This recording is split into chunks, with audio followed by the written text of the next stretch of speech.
Andy unlocks the gate just after 6:15. The yard silent in the hazy dawn light. A grey Ford sits where it always does in the car park. Driver's door closed as ice crisscrosses the windscreen. Andy pushes through the site office door and shudders. He didn't expect it to be colder inside than out. He's not had to worry about that before. He flicks on the tiny heater, which slowly begins to spread some warmth and that familiar smell of burning dust through the porter cabin. 7 mugs sit unwashed in the sink from 3 days ago, from before the weekend, from before.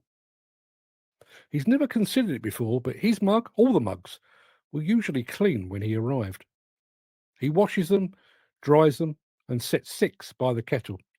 A 7th mug, which says "World's Best Dad" on the side, he places on a shelf. He places tea bags in 2 of the mugs and spoons instant coffee into the remaining 4. He glances at the wall. 7 coat hooks, 6 coats, 6 hard hats sitting on the wooden bench below, 6 pairs of dirty boots, caked in mud and weathered by wear. The first of the lads arrives.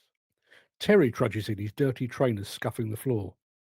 Then Dave appears, checking his phone before placing it on the table. Next comes Jack. He pauses at the shelf, glances at the mugs, and then back at the door. Jack used to answer to a nickname. He was never spared that. But today Jack walks straight past without a word. Andy hands out the mugs. He pours, nods to each man quietly. Coffee? A grunt, a nod, no banter. Outside, a big excavator stands silent. Right, lads, Andy says. The words feel flat. He feels out of place even saying them. There's a pause. Right, lads was the first part of that sentence, but the second part, the part that Harris had stolen from the Hill Street Blues TV series, is missing.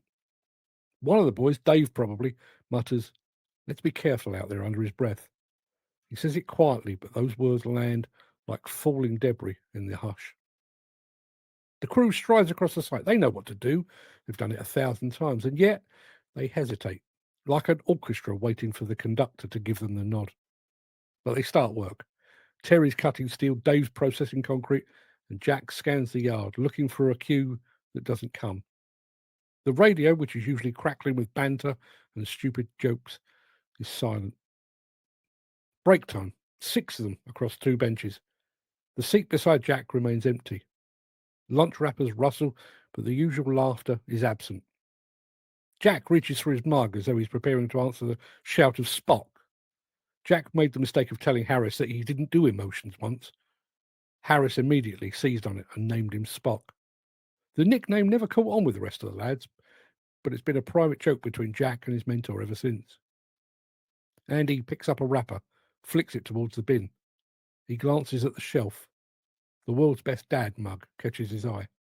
He shifts his gaze away. Back to work. The big excavator still stands cold. The radio static crackles half a second, goes quiet again. The men go about their business in almost total silence. A beam tilts awkwardly as no one calls direction like they usually do. Dave mutters under his breath, catches himself. Terry grunts. Jack just watches on from a safe distance. None of them say it out loud, but they're all thinking it. If it could happen to Harris. Late afternoon. The shift winds down. As the gang trudge back towards the site office, they can see another car in the car park. Familiar, yet out of place. It's a big black Range Rover, an off-road vehicle that's usually parked outside a swanky restaurant in town. The director is waiting for them inside. He's wearing a navy blue pullover that says Boss on the chest. It's the name of the brand, but he wears it like a reminder, a warning. "How we doing, lads?" he says. He doesn't wait for an answer, which is just as well because nobody says anything. "Look, we all know what happened to Michael, and it's very sad, but we've got to put that behind us and just get this job finished. It's what Michael would have wanted." The air crackles with an unspoken anger before he adds, "His daughter will pick up his car later in the week." He leaves, possibly sensing the mood, but probably not. The door barely closes behind him before Dave says, "Michael?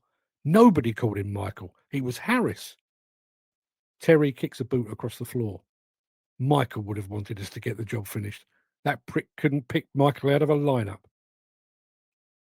As the rest of the boys take off their work clothes and put on trainers and shoes, Andy sits alone in the corner. As the others file out quietly, he looks at the shelf. 7 mugs, all of them clean. He stands, reaches out, touches the rim of the world's best dad mug, then lets his hand drop. The 6 jackets are back on their hooks. 6 hard hats sit on the bench in their usual place. 6 pairs of filthy boots bear testament to another day in the trenches.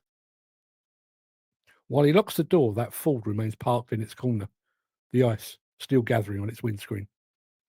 The men gather at the gate. Terry shrugs on his jacket, Dave checks his phone again, and they pause. There should be a familiar booming shout of, "See you tomorrow, lads, another day in paradise." Instead, there's silence. Harsh, claustrophobic, crushing silence.